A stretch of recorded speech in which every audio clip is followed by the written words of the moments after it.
নির্বাচন নিয়ে কিছু পক্ষ ধোঁয়াশা সৃষ্টি করছে বলে মন্তব্য করেছেন বিএনপির স্থায়ী কমিটির সদস্য সালাউদ্দিন আহমদ। রাজনৈতিক দলগুলোর মাঝে কোনো বিষয়ে সংশয় ও সন্দেহ থাকলে আলাপ আলোচনার মাধ্যমে গণতান্ত্রিক যাত্রাকে সুগম করার আহ্বান জানান তিনি। নাভিদ নেওয়াজের রিপোর্টে থাকছে বিস্তারিত। আমরা ছোট থেকে বড় হয়ে গেলাম বাবাদের খুঁজতে খুঁজতে। আন্তর্জাতিক গুম প্রতিরোধ দিবস উপলক্ষে বাংলা একাডেমি মিলনায়তনে মায়ের ডাক সংগঠনের এই আয়োজনে অংশ নেন গুমের শিকার ও তাদের পরিবারের সদস্য, মানবাধিকার কর্মীসহ রাজনৈতিক দলের নেতারা।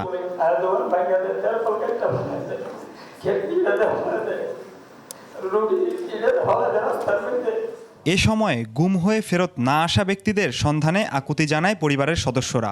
আমার শুধু সন্তান না, যত সন্তান গুম আছে সব মায়ের সন্তান।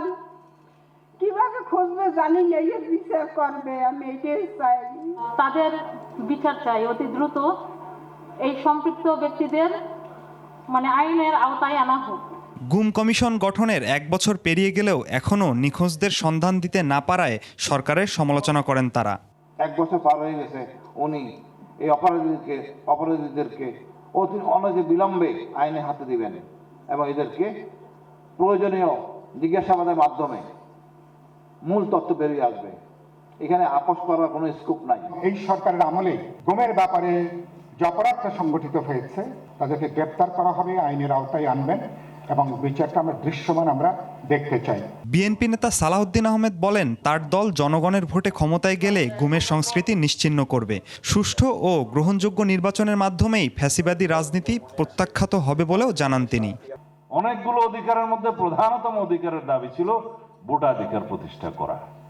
সেই ভোটাধিকার প্রতিষ্ঠার জন্য যখন একটা রাস্তা সুগম হয়েছে, এই রাস্তায় যেন আমরা কোনো কাটা না বিছাই।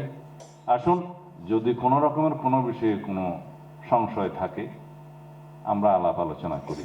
জনগণের ক্ষমতায়ন, আইনের অনুশাসন ও বাক স্বাধীনতা নিশ্চিতে সকলকে একত্রিত থাকার বিষয়টিও উঠে আসে আলোচনা সভায়। সুবিচার এবং আইনের অনুশাসন নিশ্চিত করব। নাভিদ নেওয়াজ, 21 টেলিভিশন, ঢাকা।